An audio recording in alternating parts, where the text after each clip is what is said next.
everyone! Today we are setting off on an exciting field trip to the Pitan City, place full of history and culture. Right now, we're at Sindangan Plaza, our assembly spot. So we are waiting for everyone to gather up so we can start our trip. We are your travel lovers and travel lovers.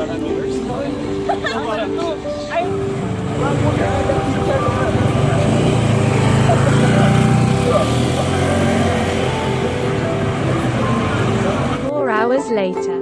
So nandito kami ngayon sa lugar kung saan dumaong sina Rizal Nung siya ay nung pinatapon, siya ay pinatapon sa Lapitan. So halina't samahan nyo kami at libutin namin yung lugar kung saan dumaong sila. So tara!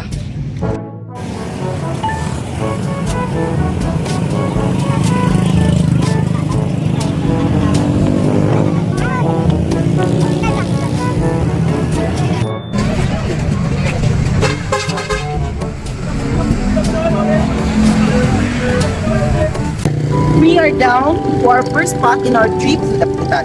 It is the site where Dr. Jose Rizal landed when he was exiled. Dito sa dalampasigang ito, dahil alas 7 ng gabi, ng Hulyo at 17, naglakad si Dr. Jose Rizal kasama si Kapitan Delgras at tatlong kawal patungong Kasarian. Ang monumentong ito ay ibinibidang simula noong Disyembre 2029. The sculpture that it presented was made possible by architect Nilo Piraren, sculptor Manuel Tolentino, Antonio Torriera, and Romel Roses. The sculpture was coated with striking gold, maybe suggesting the historical value of the city.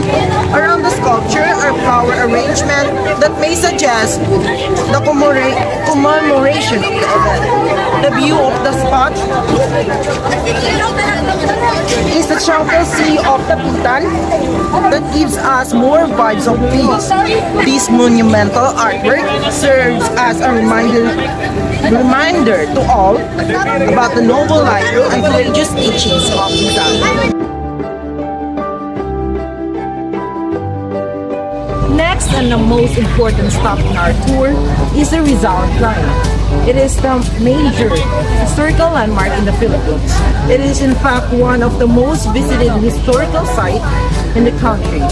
It became a home of Dr. Jose Rizal, the country's national hero, while in exile for 4 years.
The park is covered with lush and green vegetation that suggests us that Rizal lived on an undisturbed place over 4 years. And here, in this exact museum, we can see different replicas of diverse structures and artifacts and letters used by Dr. Jose Rizal in this park. I feel like traveling back in time when I am within the vicinity of the shrine. I also feel a sense of reverence and tranquility considering the historical significance of this place. I hear the soft murmur of other visitors discussing the exhibit or guided tours explaining Rizal's life and contributions. The distant sound of waves crashing against the shore can be heard, enhancing the natural beauty of the surroundings. One of the highlights in this park is the Balulo tree, which was said to live for more than 200 years older than Rizal himself.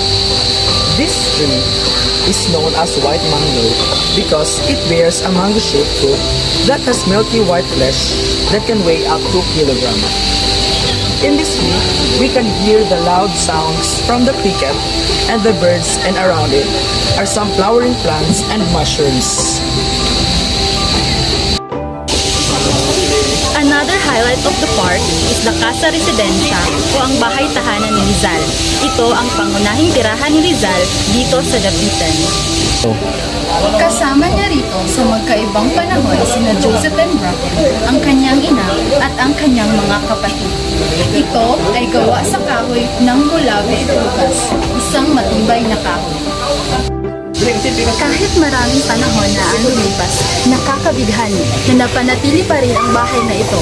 At dahil na rin marami ang kahoy dito sa paligid, napaka-presko ng hangin dito. Hindi rin papahuli ang patubig sa talisay na itinayo ng Rizal noong 1895 sa tulong ng kanyang mga mag-aaral. Ito ay upang magbigay ng malinis at sapat na tubig para sa kanyang inumin at irigasyon sa kanyang mga taniman. Kung ating obserbahan, ang pool na ito ay napupunan na ng lumot dala ng kanyang katandaan.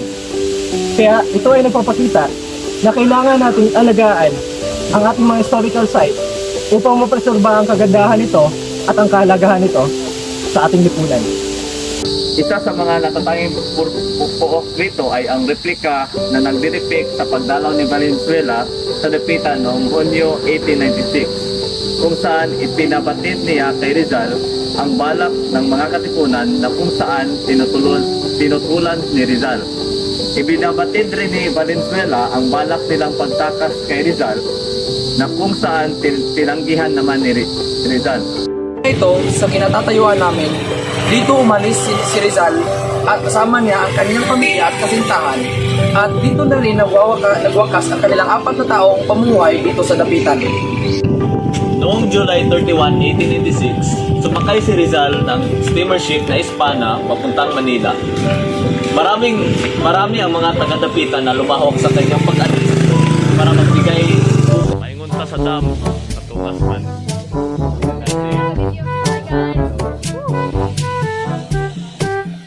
Ang tubig sa dam.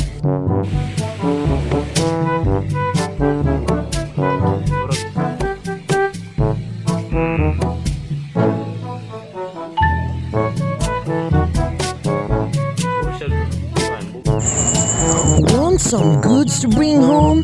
Try buying some souvenirs outside the shrine.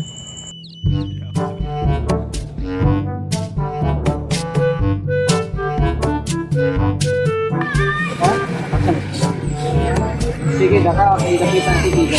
Souvenirs dire. Para line-line ko doon, may mga pang-cowboy, may pang-babae, may pang-lalaki. May napay sila yung mga pitala. Oo, ikablang ko. Guys kayo, nila ako ta. Muna yung nakalindot nila. Okay, lang mga souvenirs is like, kung di kayo ginahimo din la from scratch, bitaw na nawa.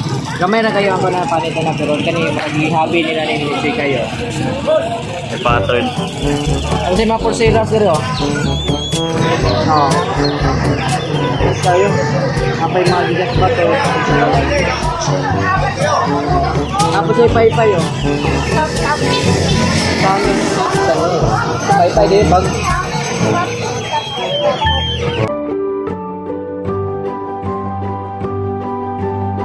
kakatingan na ako ang bansa sa bangsa na ako di pag-abot. So si Rizal niyo ang Dili gitawag ani nga ingon si Rizal. Kay kanigo si Rizal ang nabutang man to sa Rubiro. Kay tungod na siya may na kuan ang gitaya man yang kinabuhi niya sa Pilipinas. Kay katugod si Rizal, Diyos mo dito. Sa kuan mo to gilandagan samahan mo to Diyos. So siya hantod na ihagad siya sa usap ko produktor na So para sa imo si Rizal Diyos. Diyos dito si Rizal. Mo to nga hantod nga gidaray ko siya kay imbis nga dalon sa kanasod ko dili na sa musubo. Nga muna nga ko medyo nakaari po ko sunod po sila. So last question tay, unsa may mapayo nimo sa amo ba isip sa kabatan-on? Unsay dapat may istorya. Kanin yung mga batanan kinahanglan nga magtingalid mo kung tao dino ang pinakamaalam yun ang tao nga mo makasaysay sa buhat sa niadto kapanahon. May tungod nga kita ko sa kadawsaw sa nato ang itang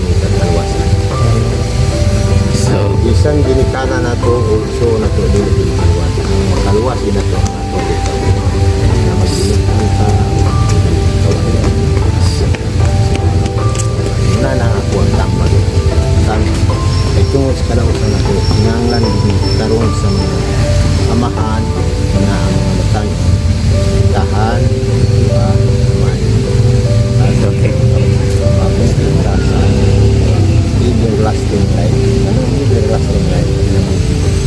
So salamat kayo tay sa imong payo og sa imong pagistorya sa historya ning park.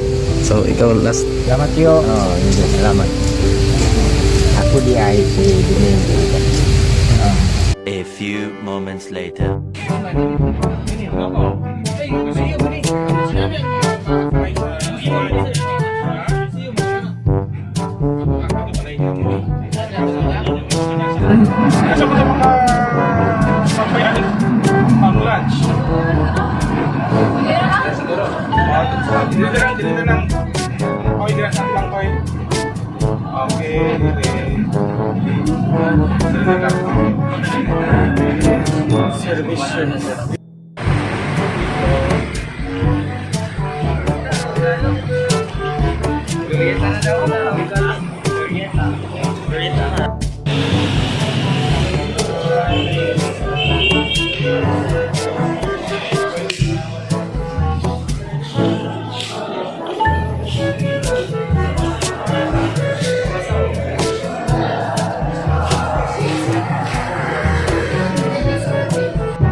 Ang pangatlong spot ng aming trip ay ang simbahan ng San Jaime na isinagawa ng mga Hiswita noong 1871. Di umano'y binibisita ni Rizal ito upang makinig sa misa sa buong panahon ng kanyang pag-exile dito sa Dapitan.